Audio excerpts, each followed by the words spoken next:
apa sih erosi itu? Terus kita bakal kenalan sama 4 pelaku utamanya.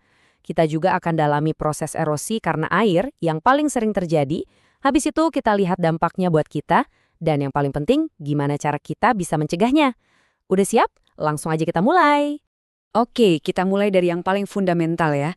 Biar pemahaman kita sama, sebelum ngomongin yang lebih jauh, kita harus tahu dulu, sebetulnya erosi itu apa sih? Jadi, gampangnya gini, ada 2 kata kunci, kikis dan pindah. Material di permukaan bumi, entah itu tanah atau batu, pertama-tama dia terkikis atau lepas. Terus yang kedua, material yang udah lepas itu dipindahin ke tempat lain. Kedengarannya simpel kan? Tapi jangan salah, dampaknya ini luar biasa loh. Nah, ini yang perlu banget kita catat.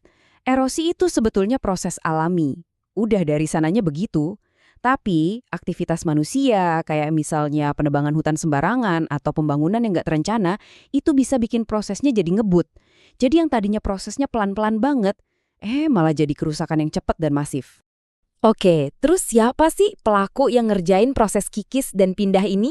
Nah, ternyata ada 4 agen utama dari alam yang jadi biang keladinya. Yuk kita kenalan satu-satu sama mereka.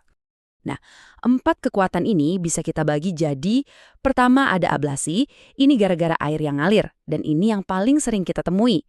Kedua, abrasi, ini kerjaannya ombak laut yang membentuk pantai. Terus ada deflasi, yang disebabkan sama angin, biasanya di gurun. Dan yang terakhir, eksarasi, ini kekuatan super dahsyat dari gletser atau es yang bergerak.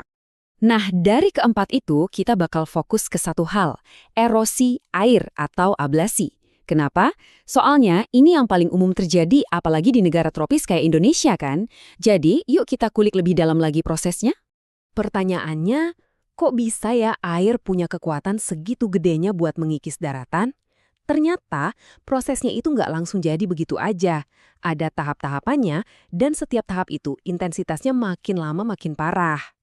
Ini dia nih 4 tahapannya. Kita mulai dari yang paling enteng sampai yang paling rusak. Anggap aja ini kayak efek bola salju. Makin ngeglinding, makin gede, dan makin parah dampaknya. Semuanya itu berawal dari sesuatu yang kelihatannya sepele, satu tetes air hujan. Waktu tetesan air itu jatuh dan nabrak tanah yang gundul, nggak ada tanamannya, benturannya itu ternyata cukup kuat loh buat nyipratin partikel-partikel tanah. Ini tahap paling awal yang sering banget nggak kelihatan sama mata kita. Oke, setelah partikel tanahnya lepas, aliran air tipis di permukaan tanah mulai ngebawa partikel-partikel itu pergi. Nah, ini bahaya banget. Kenapa? Karena yang ke bawah itu lapisan tanah paling atas atau topsoil yang paling subur. Ini kan ibarat nyawanya pertanian. Prosesnya hampir nggak kelihatan, tapi kerugiannya, wah, luar biasa. Nah, seiring airnya makin banyak, dia kan bakal nyari jalan sendiri ya. Jalan yang paling gampang. Akhirnya, mulai deh kebentuk alur-alur kecil di tanah. Di tahap ini, kerusakannya udah mulai kelihatan nih. Tapi biasanya sih masih bisa diatasi dengan dibajak atau diolah lagi tanahnya. Dan ini dia tahap finalnya, yang paling parah. Alur-alur kecil tadi makin lama makin dalam, makin lebar, sampai akhirnya jadi parit atau bahkan jurang besar. Kalau udah sampai di titik ini, kerusakannya bisa dibilang permanen. Pemandangan alamnya aja bisa berubah total. Oke, kita udah ngikutin perjalanannya ya. Dari cuma setetes air hujan sampai jadi jurang raksasa. Sekarang mungkin ada yang nanya, terus kenapa? Kenapa kita mesti peduli? Apa sih dampak nyatanya buat hidup kita sehari-hari? Wah, dampaknya itu kemana-mana. Pertama, tanah buat pertanian jadi nggak subur lagi. Terus, sungai sama waduk jadi dangkal karena penuh endapan tanah. Akibatnya, banjir lebih gampang terjadi. Belum lagi, infrastruktur kayak jalan dan jembatan bisa rusak. Dan yang paling ngeri, di daerah curam, risiko longsornya jadi naik drastis.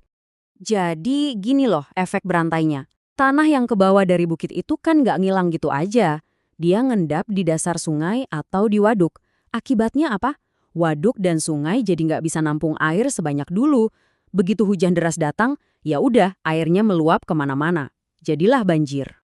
Oke, setelah dengar masalah-masalah tadi, jangan langsung pesimis ya. Ada kabar baiknya kok. Erosi ini sebetulnya bisa kita kendalikan. Ada banyak cara yang bisa kita lakuin, dan secara garis besar, cara-cara itu bisa dibagi jadi 2 pendekatan utama. Nah, 2 pendekatannya itu adalah metode vegetatif dan metode mekanik. Gampangnya, kalau vegetatif, itu kita memanfaatkan tanaman buat melindungi tanah. Kalau mekanik, kita melakukan rekayasa fisik, kita ngubah bentuk lahannya, tapi tujuannya sama, jaga tanahnya dan kendalikan airnya. Metode vegetatif itu ibarat kita ngasih baju ke tanah biar nggak langsung kena hantaman hujan.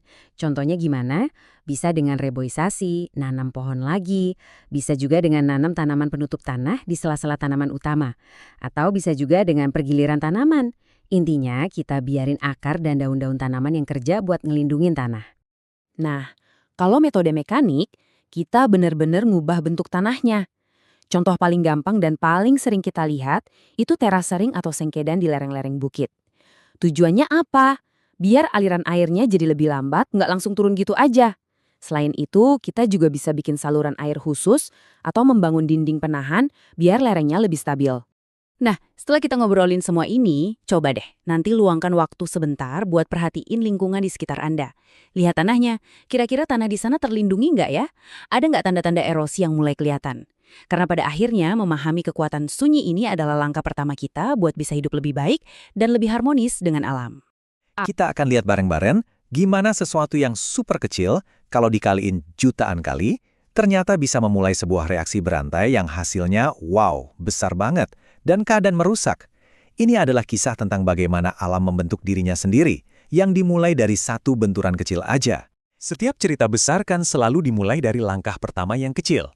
Nah, dalam kisah erosi ini, langkah pertamanya itu adalah sebuah hantaman tunggal, yaitu benturan antara tetesan air hujan dengan permukaan tanah.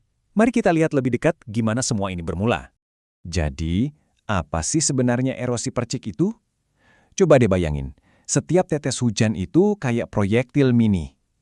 Pas dia menghantam tanah yang gundul, wush, dia meledak, melemparkan partikel-partikel kecil tanah kemana-mana. Inilah pukulan pertama yang bikin tanah jadi gembur dan rentan. Dan poin pentingnya di sini adalah, satu tetesan mungkin nggak ada artinya. Tapi kalau hujan badai, itu terdiri dari jutaan bahkan miliaran tetesan. Nah, setiap hantaman kecil inilah yang berkontribusi, yang ibaratnya mempersiapkan panggung untuk tahap erosi berikutnya yang jauh lebih besar. Oke, setelah tanahnya dilonggarkan oleh jutaan hantaman kecil tadi, kita masuk ke tahap yang bisa dibilang pencuri senyap. Kenapa? Soalnya tahap ini sering banget nggak kelihatan, tapi dampaknya ke kesuburan tanah itu luar biasa. Yuk kita bedah erosi lembar. Jadi setelah erosi percik bikin tanah jadi gembur, air yang mengalir di permukaan itu udah nggak bening lagi. Air itu membawa partikel-partikel tanah yang lepas bersamanya. Erosi lembar terjadi waktu lapisan tipis tanah bagian atas ini kesapu secara seragam. Persis kayak selembar kertas yang ditarik pelan-pelan dari atas tumpukan. Nah, ini yang bikin erosi lembar jadi bahaya banget. Dia nggak bikin jurang yang heboh, tapi dia mencuri aset tanah yang paling berharga, lapisan atas yang subur. Coba bayangin, lapisan tanah setebal beberapa senti aja itu butuh ratusan tahun loh buat terbentuk.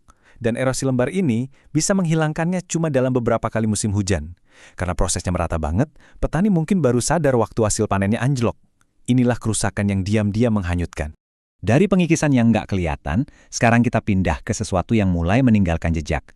Air yang mengalir mulai terkumpul, tenaganya jadi lebih fokus. Inilah awal mula terbentuknya luka-luka pertama di permukaan tanah. Waktu air mengalir menuruni lereng, dia kan secara alami cari jalur yang paling gampang.